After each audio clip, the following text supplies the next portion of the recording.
Praise the lord. మన దేవుడు బహు గొప్ప దేవుడు.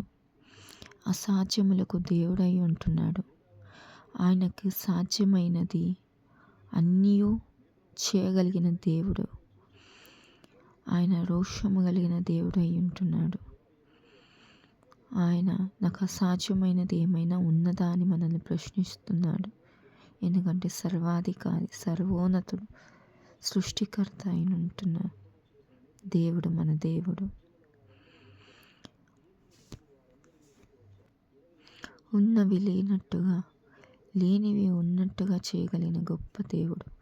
తన నోటి నుండి వచ్చిన ప్రతి ఒక్క మాట క్రియ చేయకుండా అది వెనక్కి వెళ్ళలేదు.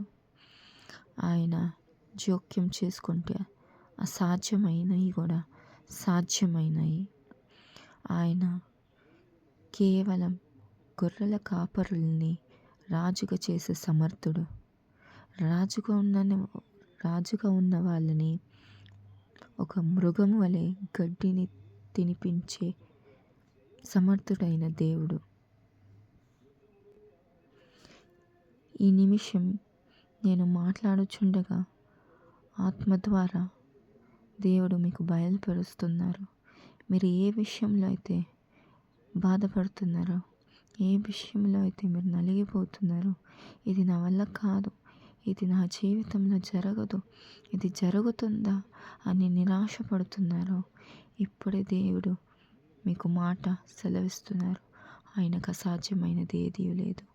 నీవు మోకరిల్లు, దేవుని వైపు చూడు, కన్నీరు విడువు, దేవుని ముందు మోకాలు వేయి, దేవాని గోచారు. ఆయన మనకు తండ్రి అయి ఉంటున్నారు. ఆయన మనకు తన కుమారులు, కుమార్తెలుగా స్థానం ఇచ్చి ఉన్నారు. నిజముగా మొరపెట్టు వారికి ఆయన సమీపముగా ఉన్నారు.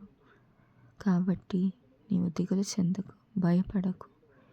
నీకుంటున్న ప్రతి ఒక్క సమస్య ఇది మారదు అనుకున్న ప్రతి ఒక్కటి నా తండ్రి దేవుడు ఇప్పుడే నీకు విడుదల ఇవ్వబోతున్నాడు.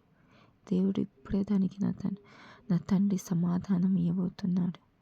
అసాధ్యమైనది సాధ్యం చేయబోతున్నాడు. నీ నోటి ద్వారా ఆయన స్తుతులు ఏర్పరచుచున్నాడు.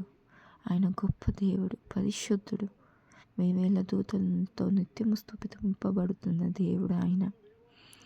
ఆయన అగ్ని జ్వాలల వంటి కన్నులు గలవాడు. ఆయన మాట అగ్ని వంటిది. ఆయన నోట నుంచి వచ్చి ప్రతి ఒక్క మాట మన మేలు కొరకై. ఆయనను ప్రేమించు వారికి సమస్తము మేలు కొరకై సమకూడి జరుగుచున్నది. అందును బట్టి నీవు కృంగిపోవద్దు. దేవుని ఎడల నీ విశ్వాసముంచు వాడు కలవరపడడు. దేవుని వైపు చూడు.